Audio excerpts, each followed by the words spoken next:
Maliyapda bolan ulaw helakçiligine 3 adam öldü. 18-nji sentýabrda Daşow Aşgabat gara ýolunyň ugruna Maliyap köprüsinde bolan awtolaw helakçiligine 3 ýolagçy wepat boldy. Bu barada Azatlyk radiosynyň habarçysy habar berýär. Türkmenistanyň welaýetlaryň arasyna hereket çäklendirmeleri dowam edýän wagty vilayetlerden paýtagta gitmek isleýän raýatlar howply ýollary saýlap almaga mejbur bolýarlar. Azatlyk radiosynyň habarçysy geçen hepdäniň anyny güni Daşow vilayatynyň ruhy bilen etrawynyň çägine bolan ulaw helakçiligi barada habar berdi. Onuň sözlerine görä Daşow Aşgabat gara ýolunyň ugruna ýerleşýän etrap ýol gödäwçilik nokodyny polisiýanyň ýol gödäwçiligi urlugynyň 4 işgäri giýje wagty paýtagta barýan Akdepeli bir taksi ulawynyň sürüjisinden 1000 manat möşberini para alıp onun paýtagta gitmegine ruhsat berdi. Ulagda jem 6 adam bardy. Ýol polisiýasy sürüjiden öňünden maşyn çykdy.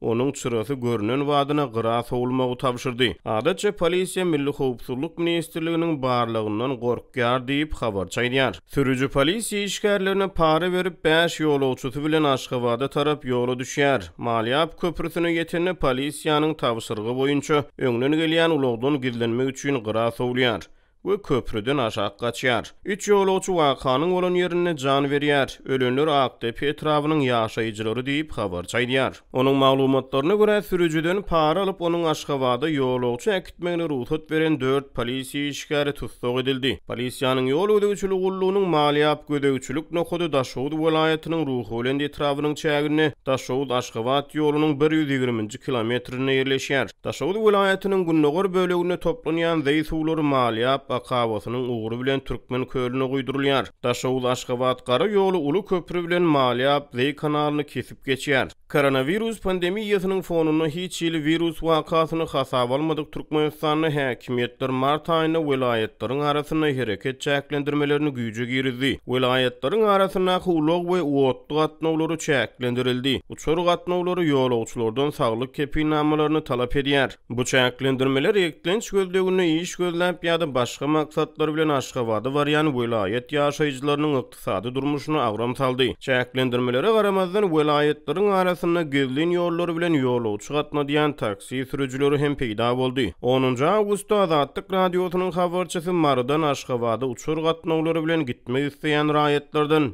aýry başga 3 kepilnamanyň talap edilýändigini habar berdi. Ol ýaşaýjylaryň saglyk öýlerinden bu kepilnamalary almak üçin uzun nowatlary hem garaşmaly bolýanlyklaryny belledi. Lewaply habarçy awgustyň başlaryna Türkmenawatdan iş gözlegine Aşgabada howply şertlerde sapar edýän işçiler barada habar berdi. Onuň maglumatlaryna görä işçileriň arasyna howply şertlere döz gelip gary iş gözlegine Aşgabada ýük taşıyan wagonlarda ýaşryn gidýän raýatlar bar. Şol bir wagtda käbir adamlar konteynerleri daşaýan ulaglarda gidip ömürni howp astyna goýýarlar diýip habarçy şonu gurrun berdi. Otda gidýän adamlar maşiniste 1000 manat töleýärler, konteynerde gidýänler bolsa 800 manat töleýärler. Raýatlar tutulsa olary 10.000 manat jerime salynýar. Ýük ulaglaryna adamlaryň sapar etmek üçin şertler ýok. Käbir adamlaryň howa ýetmän saglyk şertleriniň yaramazlaşýanlygy barada maglumatlar bar diýip habarçy 10 awgustda gurrun berdi. Türkmenistanda ýolagçy otly gatnawlary 15-nji oktýabr üçin ýatyryldy. Maliyap köprüsinde bolan ulaw helakçiligi Türkmenistanyň resmi taýdan ýol hereket howpsuzlygynyň nobatdaky bir aýlygy dowam edýän wagty boldy. Ýurtda hereket çäklendirmeleri dowam edýän wagty Azatlyk radiosynyň habarçysy Daşow Aşgabat gara ýolunyň ugruna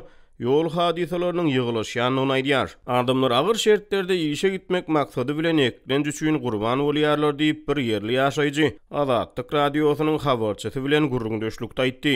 Sentýabryň başlaryna Azatlyk radiosynyň habarçylary welaýetlerdaky polisiýa işgärleriniň bir böleginiň paýtagtda güýçlendirilýän howpsuzlyga gödäwçilik maksady bilen Aşgabada urutlanyny habar berdiler.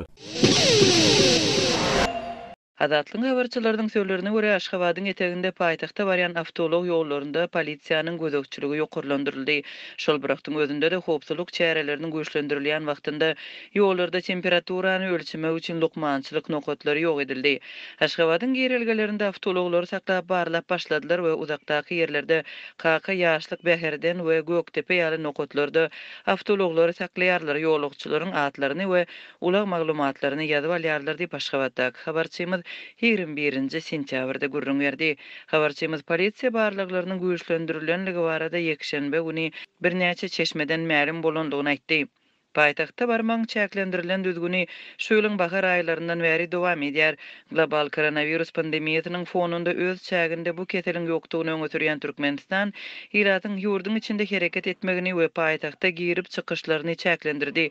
Şol wagtda ulag sürüjileriniň we ýolagçylaryň temperaturasyny ölçemek üçin awtolog ýollarynyň hemme ýerlerinde şol wagt lukmançylyk nokatlary oturdyldy. Habarçymyzyň sözlerine görä häzirki wagtda polisiýa barlyklarynyň güýçlendirilmegi bilen birlikde ýollardaky lukmançylyk nokatlary ýok edilipdir. Şol bıraktyň özünde de lukmançylyk gözegçilik nokatlary ähli uğurlardan aýryldy. Indi olar ýok we hiç kim temperaturany ölçemeýär diýip habarçymyz belliýär. Geçen hepde paýtagtyň içinde we vilayet merkezlerinde gözegçiligiň güýçlendirilýänligi barada habar berilipdi. Aşgabatyň polisiýasy paýtagtda ýaşaýanlaryň dokumentlerini barlady we vilayetlerden baranlary gözledi. Mary vilayetinde polisiýa işgärleriniň köçelerdäki sany epeslerdi. Bayramaly şäherinde ýyl içindäki gürrüňleri dinleýän taksi sürüjileri bolup şähere aýlanýan howpsuzlyk işgärleri peýda boldy. Mary Bayramaly gara ýolundaky polisiýa postlarynda geçip barýan awtologlar köpçülikliň surata düşürildi. Türkmenistanda howpsuzlyk çäreleriniň işçileşdirilmeginiň resmi sebäpleri belli däl.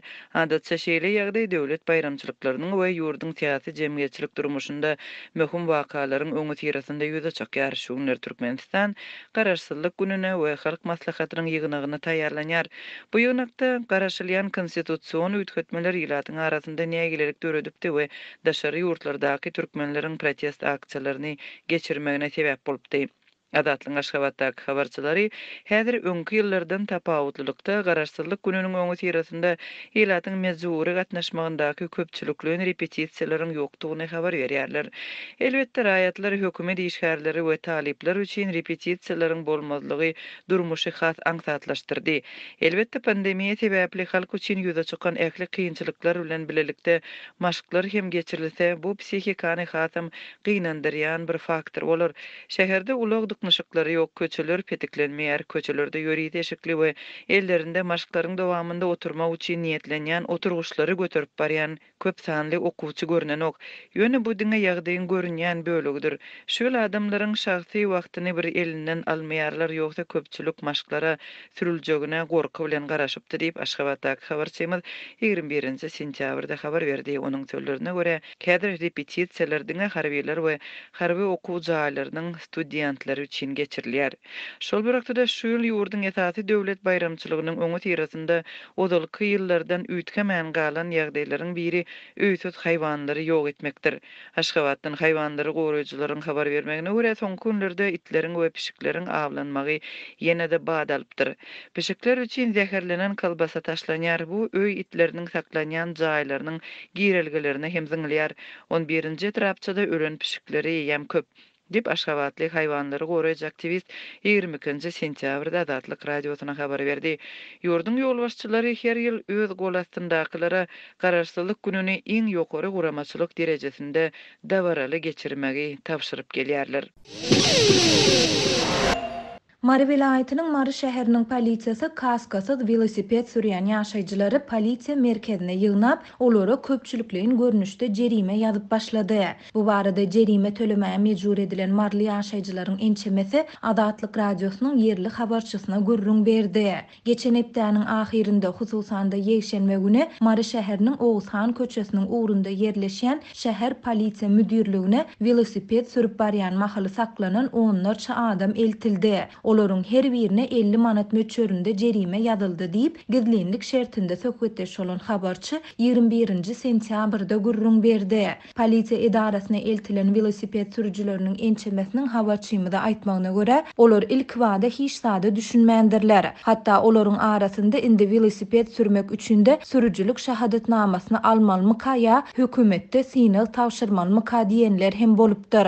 Polisiýa işgärleriniň biri saklanan ähli velosiped sürüjileri sürücüsüne jerime ýazyp bolansoň olara kelläňizde kaska ýok. Biz şonuň üçin jerime ýazdyk diýip jogap berdi diýip velosiped sürüjüleriniň biri anonimlik şertinde habarçymyza gurrun berdi. Şeýle-de polisiýa işgäri birinji gedekde 50 manat jerime salynan bolsa, ikinji gedekde 150 manat, üçüncü gedekde 250 manat jerime salynjakdygyny aýdyp, her gedekde üstüne 100 manat goşuljakdygyny hem duýdurupdyr. Habarçynyň we velosiped sürüjüleriniň sözlerine görä bu täze talap barada öňünden hiç hili bildiriş edilmändir. Şol sebäpli adamlaryň arasynda muňa nägilelik bildirenler hem bolupdyr. Jerime ýazylan adamlaryň biri hiç kim bu talaby bilenok we hijimiz öň eşitmedik. Bu barada hiç ýerde bildiriş hem edilmedi. Şol sebäpli biz arkaýyn gezdik. Siz öňünden duýduruş berip jerime ýazmany goýberseňiz bolmadymy? Biz endikide kaskaly sürerdik. Hökümetden hemme zada garaşy vermeli. Basym prawaň bolmasa velosiped sürmek bolanok diýmeňiz hem mümkin. Biz 3 ýaşly çağamyzda da velosiped sürdürýäris. Siz ol çağalara da jerime ýazarsyňyz diýdi. Şonu ýokary wezipeli bir polisiýa işgäri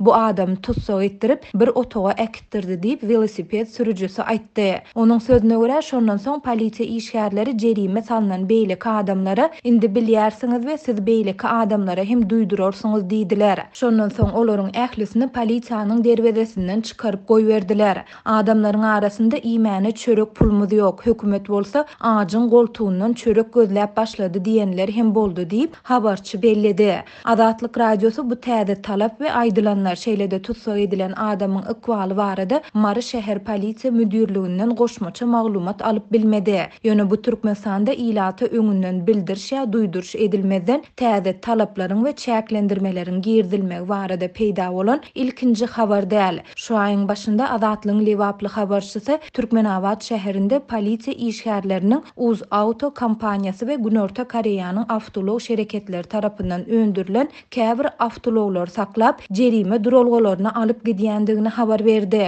Türkmenistanda indi ençeme ýyl bäri her ýylyň sentýabrynda ýol hereketiniň howpsuzlygy ömrümiziň rahatlygy ady bilen bir aýlyk çäre geçirilýär. Munyň dowamında polisiýa işgärleri ýurtda köçe ýol hereketine gödäwçiligi güýçlendirýärler. Ýöne Azatlyk radiosu velosiped sürüjülerinden edilýän täze talabyň bu bir aýlyk bilen baglanşyklydygyny ýa-da däldigini hem anyklap bilmedi. 2018-nji ýylda her ýylyň 3-nji iýuny Türkmenistanyň teklibi bilen Birleşen Milletler Guramasynda bütün dünýä velosiped güni diýilip elan edildi. Döwlet başçysynyň velosipedli gedelençleri wagtal-wagtal döwlet telewiziýasynda görkezilýär. Ýurdun media we metbuat serişdelerinde velosiped sportu giňden wagz edilýär. Mundan başga da soňky ýyllarda ýiti ykdysady krizisi başdan geçirýän Türkmenistanyň paýtagty Aşgabatda 30 metrlik velosiped heykeli açyldy. Şu ýylyň 3-nji iýununda açylan bu heykel koronavirus pandemiýasynyň arasynda 7500 adamyň gatnaşmagynaky velosiped ýürüýüşi bilen utgaşdyrylypdy. Ýurtda her ýylyň aprel aýynda bellenilýän saglyk aýynyň we iýununda bellenilýän velosiped gününiň dowamında ähli halk velosiped ýürüýüşleri hem geçirilýär. Gatnaşyjylaryň sürýän velosipedleri we sport geýimleri üçin ilatdan şol sanda büdjet işgärlerinden, studentlerden we okuwçylardan pul toplanýar.